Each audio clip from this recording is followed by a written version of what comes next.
వేసవి మొదలైపోయింది. ఎండల దాడి కూడా క్రమంగా పెరుగుతుంది. ఈ వేడి వాతావరణానికి తగ్గట్టుగా మన జీవన శైలిలో మార్పులు చేసుకోవాల్సిందే. ముఖ్యంగా ఈ సీజన్లో ఆహార విషయంలో చాలా జాగ్రత్తలు తీసుకోవాలి. వేడి, ఉక్కపోతలకు ఆహార పదార్థాలు త్వరగా పాడైపోకుండా చూసుకోవాలి. ఎండల ధాటికి నీరసం, నిస్సత్తువులతో జావగారిపోకుండా రోజువారీ ఆహారంలో మంచి పోషకాలు, నీటి శాతం ఎక్కువగా ఉండే ద్రవాహారాలను ఎక్కువగా తీసుకోవాలని చెప్తారు నిపుణులు. వేసవి సీజన్లో రోజువారీ ఆహారపు అలవాట్లు ఎలా ఉండాలి, వేటిని ఎక్కువగా తీసుకోవాలో, వేటికి దూరంగా ఉండాలో ఇప్పుడు తెలుసుకుందాం.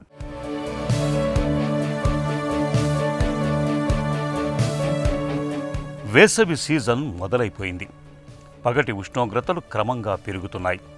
ఎండల తీవ్రతకు మనలో చాలామంది తీవ్ర నిస్సత్తువులోకి జారుకుంటున్నారు. దీనికి వేడితో పాటు తీసుకునే ఆహారం కొంత ప్రభావం చూపుతుంది.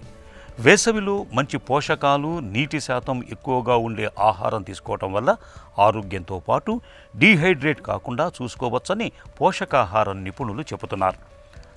మసాలాలు ఎక్కువగా ఉండే ఆహారం కంటే నీటి శాతం ఎక్కువగా ఉండే ఆకుకూరలు, కూరగాయలతో చేసుకునే పదార్థాలు తీసుకోవటం, ఈ కాలంలో వచ్చే పండ్లు తినటం మేలు చేస్తుంది. కీరదోస, క్యారెట్, క్యాబేజీ, ఉల్లి, టమోటా ముక్కలు, పెరుగుతో కలిపి సలాడ్లు ఎక్కువగా తీసుకుంటే శరీరాన్ని చల్లగా ఉంచుకోవచ్చు.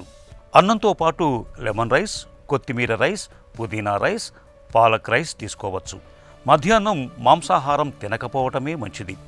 సాయంత్రం మసాలాలు, నూనె లేకుండా ఉడికించినవి, కాల్చినవి తీసుకోవచ్చు. భోజనం తర్వాత ఏదైనా ఒక పండు తప్పనిసరిగా తీసుకోవాలి. భోజనం చివరిలో పెరుగన్నం లేదంటే మజ్జిగ తీసుకోవటం వల్ల శరీరంలో నీటి శాతం సమతుల్యం అవుతుంది. మునగకాయ, సొరకాయ, పొట్లకాయ, క్యారెట్ ఇలా అన్ని రకాల కూరగాయల ముక్కలు వేసి చేసే సాంబారు మంచిదే. ఇందులో పప్పు ఉండటం వల్ల ప్రోటీన్ల రూపంలో శక్తి అందుతుంది.